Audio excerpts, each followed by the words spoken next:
ನಮಸ್ಕಾರ friends, welcome to mister KPSC. So ಇವತ್ತಿನ topic ಏನಿದೆ ಅಂತಂದ್ರೆ May first week 2024 current affairs. ಓಕೆನಾ? ಸೊ ಇದರಲ್ಲಿ ಫಸ್ಟ್ ಕ್ವಶನ್ ನೋಡೋಣ ನಾವು. ಫಸ್ಟ್ ಕ್ವಶನ್ ಏನಿದೆ ಅಂತಂದ್ರೆ when is the international leopard day celebrated? So ಇದರಲ್ಲಿ ಆಪ್ಷನ್ಸ್ ನೋಡಿ, first May, second May, third May, fourth May. ಇಲ್ಲಿ ನೋಡಿ, first May, second May, third May, fourth May. Answer ನೋಡಿ, ಥರ್ಡ್ ಮೇ. ಸೊ ಎಕ್ಸ್ಪ್ಲನೇಷನ್ ನೋಡೋಣ ಇದರಲ್ಲಿ. Leopard scientific name ನೋಡಿ ಏನಿದೆ, ಪ್ಯಾಂಥರಾ ಪ್ಯಾರಡಸ್. ಓಕೆನಾ? So the Indian leopard scientific name ನೋಡಿ, ಪ್ಯಾಂಥರಾ ಪ್ಯಾರಡಸ್ ಫುಸ್ಕಾ. As per the status of leopard in India 2018 report released by Ministry of Environmental, Forest and Climate Change, there has been a 60% increase in the population. Okay, now this is very important. 60% increase in the population count of leopard. Okay, na. So ಇದರಲ್ಲಿ protection status ನೋಡಿ ಏನಿದೆ, the ICUN red list ಅಲ್ಲಿ vulnerable ಕ್ಯಾಟಗರಿಯಲ್ಲಿ ಇದೆ ಅಂತಂದ್ರೆ option ಅಲ್ಲಿ ಕೇಳಬಹುದು, vulnerable, critically endangered ಆ ತರ ಕೇಳಬಹುದು question. So the status of leopard is vulnerable. ಓಕೆನಾ? So this date is also important. ಇದು ಈ ಇಯರ್ ನೋಡಿ, ಈ ಇಯರ್ ನೆನ್ಪಿಟ್ಕೊಳ್ಳಿ. The wildlife protection act 1972. This is also important. ಓಕೆನಾ? This is international leopard day, May 3rd. ಓಕೆನಾ? So next question ನೋಡೋಣ. Purnima Devi Barman gets the Oscar, green Oscar Whitley gold award 2024. So ಯಾರಿದ್ದಾರೆ ಇವರು? Purnima Devi Barman of Assam receives Whitley gold award 2024 for conservation efforts. Conservation efforts of endangered greater adjutant stock. Okay, Dr. Purnima Devi Burman, she is an environmental activist. A greater adjutant stock, locally known as Hargila in Assam. ಅಂತಂದ್ರೆ locally Hargila ಅಂತ ಕರೀತಾರೆ. ಓಕೆನಾ? This is the bird name. Next question ನೋಡೋಣ. So what is the ranking of India in World Freedom Index 2024? Option ಏನಿದೆ ನೋಡಿ, 161, 159, 160, 157. Answer ಏನಿದೆ? 159. Explanation ನೋಡೋಣ. Explanation ಅಲ್ಲಿ ನೋಡಿ, World Press Freedom Index is an annual ranking ಅಂತಂದ್ರೆ ಆನ್ಯುವಲಿ ಇದು count ಮಾಡ್ತಾರೆ. So annual ranking of the countries compiled and published by Reporters Without Border. So this organisation is very important ಅಂತಂದ್ರೆ Reporters Without Border is very important. ಓಕೆನಾ? So this organisation publishes World Press Freedom Index. ಓಕೆನಾ? So since 2002. ಸೊ ಇದರಲ್ಲಿ 180 countries data collect ಮಾಡಿಬಿಟ್ಟು on the ability of journalists to work and report freely and independently. Okay na? So basically the World Press Freedom Index, it is related to the quality of journalism. Okay na? ಅಂತಂದ್ರೆ the ability of the journalist to work ಅಂತಂದ್ರೆ how freely he is working. Okay na? Independently and freely. So on the basis of that, reporters without borders ಏನ್ ಮಾಡ್ತಾರೆ ಅಂತಂದ್ರೆ world Press Freedom index ಅಂತ ಅವ್ರು publish ಮಾಡ್ತಾರೆ. So this is an annual ranking. ಓಕೆನಾ? So ಇದರಲ್ಲಿ top ಯಾರಿದ್ದಾರೆ? Norway. Second ನೋಡಿ ಡೆನ್ಮಾರ್ಕ್. ಸೊ ಬಾಟಮ್ ಅಲ್ಲಿ ಯಾರಿದ್ದಾರೆ? ಬಾಟಮ್ ಅಲ್ಲಿ Eritrea is at the bottom. ಓಕೆನಾ? So another point is very important. ಇದರಲ್ಲಿ ನೋಡಿ, India is ranked behind Turkey, Pakistan and Sri Lanka, which are ranked at position 158, 152 and 150 respectively. ಓಕೆನಾ? So this points are clear. So ಇದು picture ನೋಡಿ, this is A one liner. So ಇದರಲ್ಲಿ ನೋಡಿ, Palestinian journalist Nasir Abu Bakr covering Gaza awarded 2024 UNESCO Guillermo Cano World Press Freedom Prize. Okay na? World Press Freedom Index, that is different. World Press Freedom Prize. Okay. So World Press Freedom Prize ಯಾರಿಗೆ ಕೊಟ್ಟಿದ್ದಾರೆ ಅಂತಂದ್ರೆ Nasir Abu Bakr for covering Gaza incidents. ಓಕೆನಾ? ಇದರಲ್ಲಿ ನೋಡಿ, the prize was established in 1997. ಓಕೆನಾ? So this point is clear. So ಯಾರು ಕೊಡ್ತಾ ಇದ್ದಾರೆ ಅಂತಂದ್ರೆ ಯುನೆಸ್ಕೋ. ಸೊ ಇದರಲ್ಲಿ ನೋಡಿ, ಯುನೆಸ್ಕೋದ ಬೇಸಿಕ್ ಇನ್ಫಾರ್ಮೇಶನ್ ಏನಿದೆ ನೋಡೋಣ. So it was established in the year 1945. ಓಕೆನಾ? ಹೆಡ್ ಕ್ವಾರ್ಟರ್ ನೋಡಿ, ಹೆಡ್ ಕ್ವಾರ್ಟರ್ ಕೇಳ್ತಾರೆ ಅವರು. ಹೆಡ್ ಕ್ವಾರ್ಟರ್ ಏನಿದೆ ನೋಡಿ, ಪ್ಯಾರಿಸ್, ಫ್ರಾನ್ಸ್. ಓಕೆನಾ? ಮತ್ ನೋಡಿ, ಡೈರೆಕ್ಟರ್ ಜನರಲ್ ಯಾರಿದ್ದಾರೆ ಅಂತಂದ್ರೆ ಆಡ್ರ್ಯೂ ಒಜೇಲೆ. ಓಕೆನಾ? ಇದು ಬೇಸಿಕ್ ಇನ್ಫಾರ್ಮೇಶನ್ ಆಫ್ ಯುನೆಸ್ಕೋ. ಓಕೆನಾ? ನೆಕ್ಸ್ಟ್ ಕ್ವಶನ್ ನೋಡೋಣ. ನೆಕ್ಸ್ಟ್ ಕ್ವಶನ್ ಅಲ್ಲಿ ಏನಿದೆ ಅಂತಂದ್ರೆ the Gandhi Sagar wild life sanctuary in Madhya Pradesh was chosen as a second site for ರೀಇಂಟ್ರೊಡಕ್ಷನ್ of cheetahs. ಓಕೆನಾ? From which country cheetahs are being ಸೋರ್ಸ್ಡ್? This is the question. So option ಅಲ್ಲಿ ಏನಿದೆ ನೋಡಿ, ಕೇನಿಯಾ, ನೆಮಿಬಿಯಾ, Sudan, Egypt. 4 options ಇದೆ. Correct answer ಏನಿದೆ ಅಂತಂದ್ರೆ ಕೇನಿಯಾ. Explanation ನೋಡೋಣ. Explanation ಅಲ್ಲಿ ನೋಡಿ, Gandhi Sagar wild life sanctuary in Madhya Pradesh was chosen as the second site. So what is the first site? So which is the first site?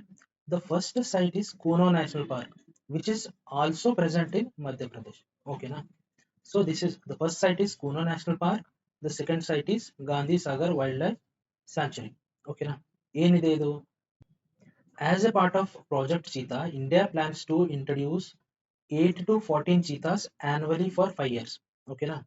ಮತ್ ನೋಡಿ ಏನಿದೆ ಬ್ಯಾಕ್ ಗ್ರೌಂಡ್ ಅಲ್ಲಿ ಏನಿದೆ ಅಂತಂದ್ರೆ ದ ಚೀತಾ ರೀಇಂಟ್ರೊಡಕ್ಷನ್ ಪ್ರಾಜೆಕ್ಟ್ ಇದೇನು ಪ್ರಾಜೆಕ್ಟ್ ಇದೆಯಲ್ಲ in India formally commenced on September 17 2022. So this project was started in the year 2022. This is very important. ಅದರಲ್ಲಿ first sight ಯಾವ್ದು ಅಂತಂದ್ರೆ Kuno national park in Madhya Pradesh. ಓಕೆನಾ? So the project is implemented by the National Tiger Conservation Authority NTCA. Okay, in collaboration with Madhya Pradesh Forest Department, Wildlife Institute of India, cheetah expert from Namibia and South Africa. Okay, very important point. Next ನೋಡೋಣ. ಸ್ವಲ್ಪ basic information ನೋಡೋಣ cheetah ಬಗ್ಗೆ. The cheetah is also the world's fastest land mammal that lives in Africa and Asia. Okay, scientific name ನೋಡಿ, species name ನೋಡಿ, Exinonyx jubatus venaticus.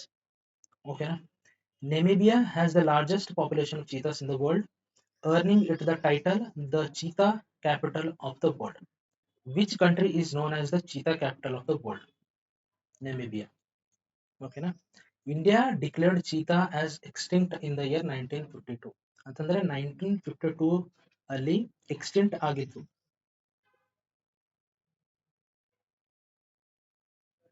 Next point ನೋಡಿ, currently cheetahs, African cheetahs are listed as vulnerable on the International Union for Conservation of Nature. ಓಕೆನಾ? ಅಂದ್ರೆ red list ಇದೆಲ್ಲ ಅದರಲ್ಲಿ vulnerable ಕ್ಯಾಟಗರಿಯಲ್ಲಿ ಇವರು count ಆಗ್ತಾರೆ. Next ನೋಡಿ, as there are fewer than 7,100 adults and adolescent cheetahs in the wild. ಓಕೆನಾ? So this is some extra information ನೋಡಿ ಇಲ್ಲಿ ಕೂಡ ಇದೆ. ICUN red list recognises cheetah as the vulnerable species. The oldest of the big cat species. Okay, na? Nodi, this is Gandhi Sagar Wildlife Sanctuary. This is Kona Sanctuary. Okay, this is Kona Park. Both are present in Madhya Pradesh. Okay, na? This is Madhya Pradesh. Next question ನೋಡೋಣ. Supersonic missile assisted release of torpedo system. ಅಂತಂದ್ರೆ basically smart system is abbreviated as supersonic missile assisted release of torpedo system. Okay na? ಏನಿದೆ ಇದು smart system? The DRDO, Defense Research and Development Organization, successfully conducted a test flight of the smart system from Dr. APJ Abdul Kalam Island situated off the coast of Odisha. Okay na? So this is a torpedo. Okay. So basically torpedo ಅಂತಂದ್ರೆ missile ತರ. Okay. So this is a torpedo and can be launched from both coasts and warships. Okay na? Extra information ನೋಡಿ ಇದರಲ್ಲಿ canister based missile system comprises several advanced subsystem including two stage solid propulsion. ಓಕೆನಾ? So basically ಏನಿದೆ ಅಂತಂದ್ರೆ smart system, it is A torpedo, it is a missile, can be launched from both coast and warship. ಓಕೆನಾ? So basically this was flight tested, it was flight tested from Dr. APJ Abdul Kalam Island. ಓಕೆನಾ? where it is in Odisha. ಓಕೆನಾ? ಇಲ್ಲಿ ನೋಡಿ DRDO basic information ನೋಡಿ, head quarters ಎಲ್ಲಿದೆ? New Delhi. Very important point, ಅಂದ್ರೆ direct ಆಗಿ ಕೇಳ್ತಾರೆ question. So very important. So ಇದರಲ್ಲಿ ನೋಡಿ minister Rajnath Singh, minister of defence. ಮತ್ ನೋಡಿ DRDO ಚೇರ್ಮನ್ ನೋಡಿ, DRDO chairman Sameer V Kamat. ಓಕೆನಾ? So this is the basic information of DRDO.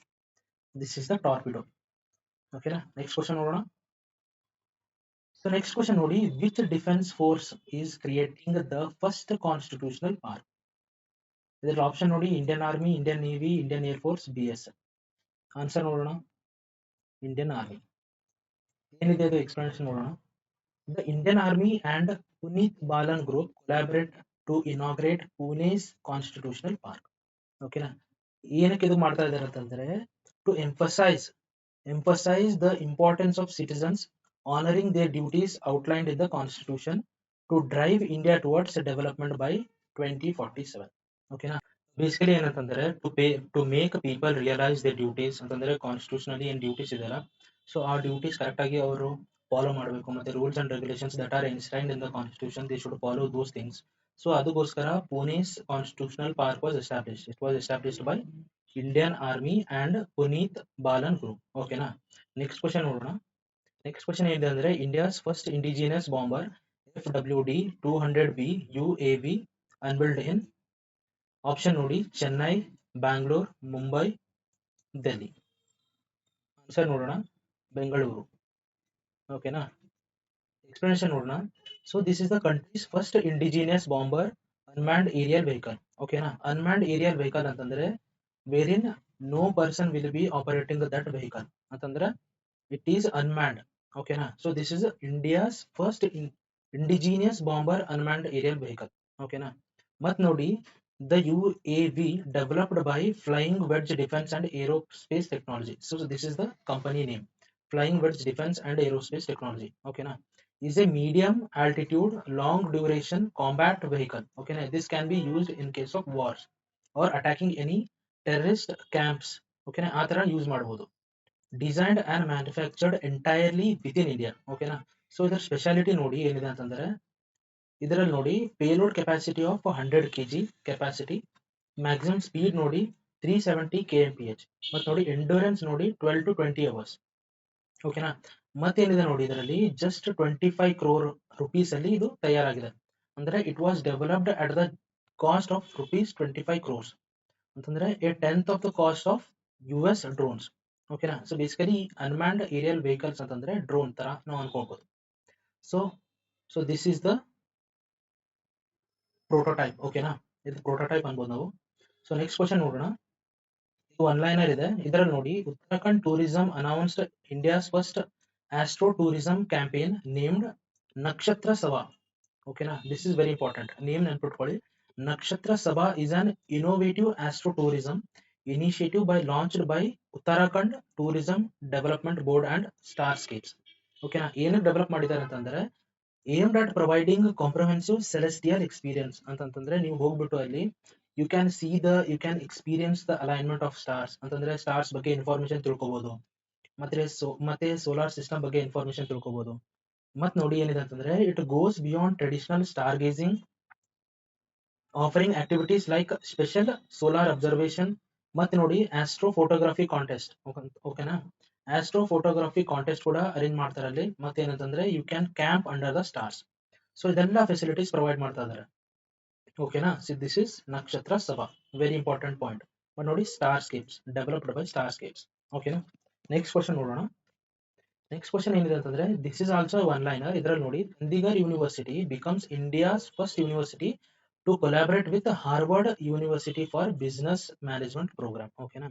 So Chandigarh University has collaborated with Harvard University for Business Management Program. Okay na, ನೆನ್ಪಿಟ್ಕೊಳ್ಳಿ. Next ನೋಡಿ ಅಮೂಲ್ ನೋಡಿ Amul is sponsoring US and South Africa cricket team. Very important point. ಓಕೆನಾ. ಅಂದ್ರೆ ಕೇಳಬಹುದು question ಇಲ್ಲಿ, who is sponsoring USA and South Africa cricket team. ಓಕೆನಾ. In the upcoming T20 World Cup 2024. This is also very important. ಓಕೆನಾ. So Amul is sponsoring, very important point. Mat nodi, which is scheduled to be co-hosted by West Indies and United States from 1st Jan to 29th June. Sorry, from 1st June to 29th June 2024. ಅಂತಂದ್ರೆ T20 World Cup ಎಲ್ಲಿ ಆಗ್ತಾ ಇದೆ ಅಂತಂದ್ರೆ it is basically co-hosting.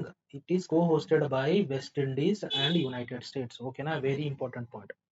ಮತ್ ನೋಡಿ ಮತ್ತೊಂದು one liner ಏನಿದೆ ಅಂತಂದ್ರೆ Tejaswin Shankar wins high jump gold at USATF ಅಂದ್ರೆ USATF ಅಂತಂದ್ರೆ USA track and field festival. ಓಕೆನಾ. ಸಿಂಪಲ್ ಆಗಿದೆ.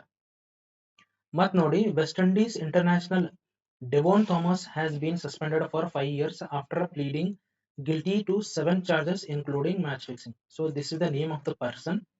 He is a West Indies international cricketer. Okay na. He is a West Indies international cricketer. Okay na.